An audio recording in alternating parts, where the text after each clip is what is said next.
समृद्धी औद्योगिक प्रशिक्षण संस्था जामरूड रोड तालुका जिल्हा बुलढाणा। आता 12वीची गरज नाही।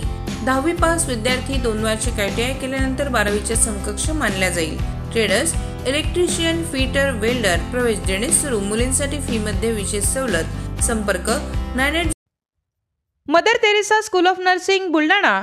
GNM साठी प्रवेश देणे सुरू। पात्रता 12वी उत्तीर्ण। शिष्यवृत्ती उपलब्ध। SC ST मोफत प्रवेश। संपर्क Mother Teresa school of nursing Jamrun road Kolwad Buldhana.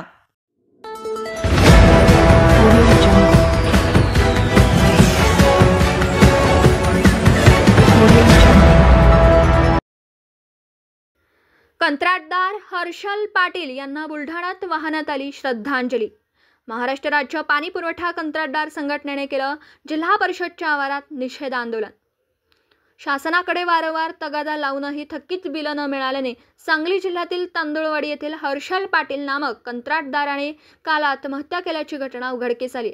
आज 24 जुलैला महाराष्ट्र राज्य पाणी पुरवठा कंत्राटदार संघटनेच्या पदाधिकारी व सदस्यांनी जिल्हा परिषदेच्या आवारात एकत्र येत या घटनेचा निषेध व्यक्त केला। संघटनेच्या पदाधिकाऱ्यांनी मृतक कंत्राटदार हर्षल पाटील यांच्या प्रतिमेला पुष्पहार अर्पण करीत श्रद्धांजली अर्पण केली। तसेच संघटनेच्या वतीने जिल्हाधिकाऱ्यांमार्फत राज्याच्या मुख्यमंत्र्यांना आपल्या मागण्यांचं निवेदनही यावेळी देण्यात आलं। दरम्यान शासनाने कंत्राटदाराची थकीत असलेली बिलं अदा करण्यासाठी त्वरित निधी उपलब्ध करून द्यावा, अन्यथा आंदोलन उभारण्याचा असा इशारा यावेळी संघटनेच्या पदाधिकाऱ्यांनी दिला। या आंदोलनामध्ये संघटनेचे जिल्हाध्यक्ष अभय इंगळे, कार्याध्यक्ष अतुल लाहोटी, सचिव कैलास सोळंकी तसेच डॉक्टर अजय सिंग जयवार, PD राणे, श्री वारे यांच्यासह जिल्हाभरातील इतर कंत्राटदार उपस्थित होते।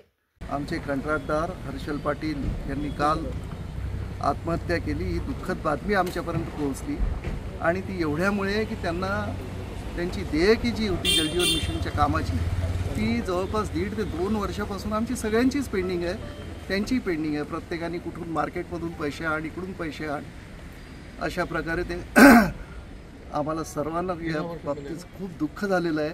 आम्ही सर्व आमची कंत्राटदार संघटना आणि पूर्ण महाराष्ट्रभर असलेली आमची राज्यव्यापी कंत्राटदार संघटना याचा निषेध नोंदवते आणि आमचे जे हर्षल पाटील आज आमच्यात नाही आहेत त्यांना आम्ही भावपूर्ण श्रद्धांजली अर्पण करतो आणि शासनाला विनंती करतो की आता पुढे या काही होऊ नये याकरता लवकरात लवकर नीती उपलब्ध करून कंत्राटदारांना यातून मोकळं करावं। सर्वप्रथम बुलढाणा जिल्हा जलजीवन मिशन योजनेअंतर्गत संघटनेच्या वतीनं आमचे सहकारी मित्र सांगली येथील हर्षल पाटील यांची जी काल आत्महत्या झाली, गेल्या 2 वर्षापासून जलजीवन मिशनची कामं करीत असताना संपूर्ण महाराष्ट्र राज्यामध्ये एकीकडे शासनाचं जे चुकीचं धोरण आहे की असंख्य योजना राबवत असताना इकडं कॉन्ट्रॅक्टर लोकांनी केलेली कामं असतील, आमची जलजीवन मिशनची कामं असतील, त्या कामांची देयके आम्हाला उपलब्ध होत नाही आणि शासनाचा तगादा चालू असतो की कामं लवकरात लवकर पूर्ण करा।